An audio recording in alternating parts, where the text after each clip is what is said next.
The sun did not shine. It was too wet to play. So we bought Fender trim and did work anyway. Welcome back.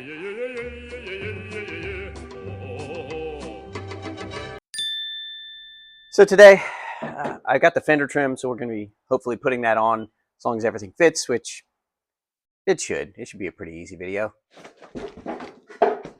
Here's our Fender trim, and I'm already seeing something I don't like, so we'll go ahead and fix that.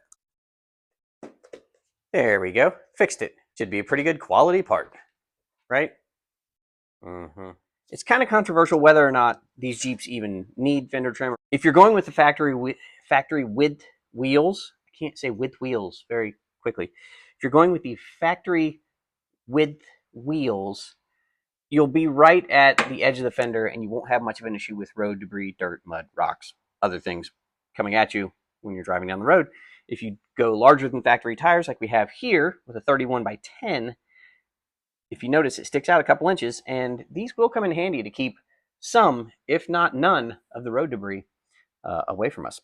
The holes mostly line up, a little bit not the right shape, which is odd for something so high quality made in America. We should be able to bend it in shape. It comes with these screws that are a 8mm head and Phillips head, and on the inside, plastic. It's really going to help if you have an 8mm ratcheting wrench, because you've got to get up inside here, and there's not really room for a 1/4-inch drive, ratchet, and socket. And good luck with a Phillips screwdriver. That's not going to happen either.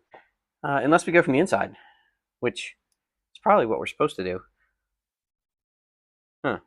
Okay, never mind what I just said. We're going to go from the inside, and I think we'll just use a ratchet and an 8mm socket. It's probably going to take less time. What do you think?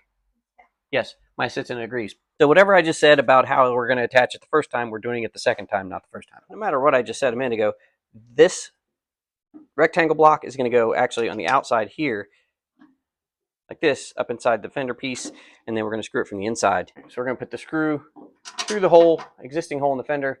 We're going to put that through the hole in the new fender trim. We're going to put our new little plastic block and line that up with the tip of the screw. Once we get the first one on, then we'll do more, I guess. All right, we don't want to tighten that all the way because we do want some movability so we can get to the rest of them. What you got is your pre-drilled hole in the fender, and if you don't have a pre-drilled hole, if you drill one yourself, then you have a pre-drilled hole. Screw goes through there from the inside, and then there's a plastic little rectangular lock nut that it goes through that holds it in place. One thing to note when we're doing this, we're working from front to back. You could also go back to front. Don't bracket it. Don't start at one end and then put another one in the other end and work your way to the middle, because if something doesn't line up, it's a good chance it's going to be bent or warped or pinched. So just work your way all the way across, sort of like if you're getting wrinkles out of a decal, you'd work from one end to the other. That's all we're doing. We're basically making sure we don't have a wrinkle somewhere.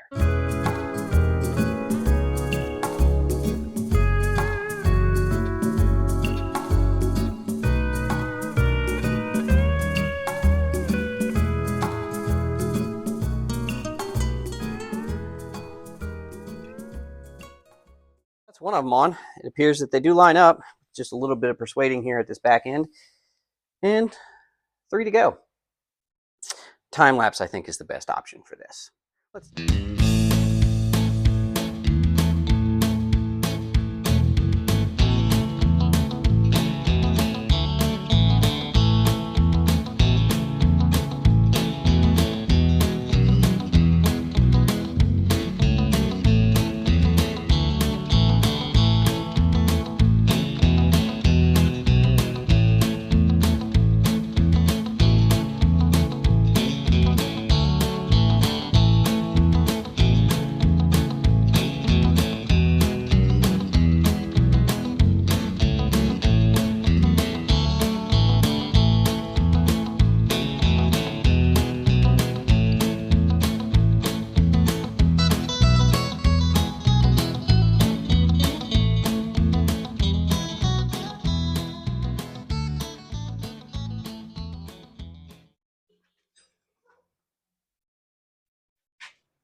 All right, it stopped raining just enough for us to get this outside and take a look at it with the fender flares on.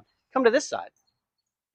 Now, obviously, the hood is not completely mounted yet, and there is a super secret striping project going on underneath it, which is why I threw blankets on it, not just because the garage is a mess. Trust me. I'm sort of up in the air about the fender flares, but my camera assistant seems to think it looks way better. What do you think? Yep. Sure. I guess even in the rain, it doesn't look too bad. Oh, wait, I got one more piece to do. Hold on, I almost forgot.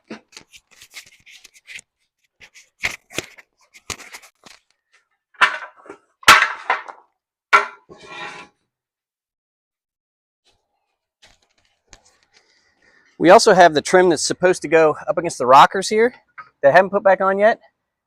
If we put it back on, we're obviously going to paint it black, but what do you think? Should that go back on there? Painted black? I think we have to. I think probably definitely. Okay, well, it's not going to happen today, but now we got something else to do. Fantastic. Pretty easy project. As long as your fender already has the holes in it, it's an IKEA project. It's pretty easy bolt on. You even get some spare parts. All right, that's going to do it for today. Let me know what you think about the fender flares, and I'll see you next time.